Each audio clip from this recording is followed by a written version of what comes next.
Chez Kainos, nous utilisons des jumeaux numériques 3D pour créer des applications de formation sur mesure. Dans ce projet, nous sommes passés à l'étape supérieure. Nous avons eu l'ambition de permettre aux utilisateurs de réaliser eux-mêmes facilement leur didacticiel 3D. Les étapes sont simples. Premièrement, l'utilisateur reproduit ses gestes de maintenance dans la réalité virtuelle. Deuxièmement, l'utilisateur structure et complète les contenus 3D via une interface web. Finalement, le résultat se synchronise automatiquement sur les écrans machines et sur les tablettes. Les techniciens n'ont plus qu'à se laisser guider. Caroline Peter, responsable commerciale et chef d'équipe de production chez Kainos, entreprise spécialisée dans les techniques 3D. J'ai assuré la gestion du projet. Dans ce projet, nous avons eu la chance d'avoir des utilisateurs finaux. Il s'agit de Siposa et Bobst. D'autres spécialistes dans leur secteur, Redatech pour la communication et documentation technique, DGTIS pour le framework qui a géré la partie écran-machine et la haute école ARC avec Patrick Neuenschwander. Ce qui n'a pas été facile, c'est de rester concentré sur le cœur même du sujet. Parce que c'est vrai qu'avec les autres contributeurs, on est tous des passionnés. Et puis, on avait envie de résoudre 1000 problématiques liées au partage des compétences techniques. Alors, heureusement qu'il y avait Caroline pour nous ramener toujours sur le projet. Je suis François Bott. Ma mission principale consiste à développer la stratégie de formation digitale chez Bobst.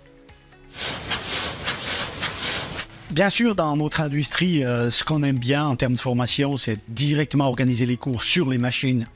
Parce que pour former des mécaniciens, des électriciens, il n'y a rien de mieux que les exercices pratiques. Par contre, c'est pas toujours facile d'avoir justement la machine sous la main. Puis d'autre part, il faut dire que faire voyager des monteurs depuis l'autre bout du monde, ça coûte cher. Puis c'est pas bon pour la planète. C'est là où la réalité virtuelle, elle prend vraiment tout son sens. Aujourd'hui, pour créer des exercices pédagogiques en VR, il faut des compétences particulières, par exemple d'ingénieur R&D ou bien de dessinateur constructeur. Mais il faut bien dire que ces gens, bien souvent, ils n'ont pas tellement de temps à consacrer à la formation. Alors, nos formateurs, par contre, ils connaissent très très bien leur domaine, leurs produits, mais c'est pas des spécialistes de la CAO 3D.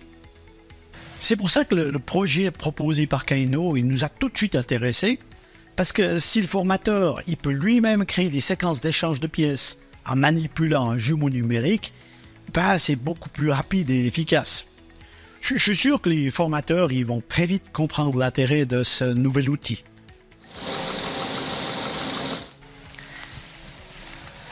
Merci spécial aux équipes de DGTIS et Kainos.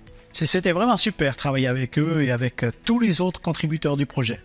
Le Booster a été une expérience riche et collaborative. Aujourd'hui, nous sommes fiers d'avoir pu présenter une démo fonctionnelle. Tous les objectifs ont été atteints. Yves Pelletier, Business Development, Siposa. J'en profite pour remercier l'équipe du Booster.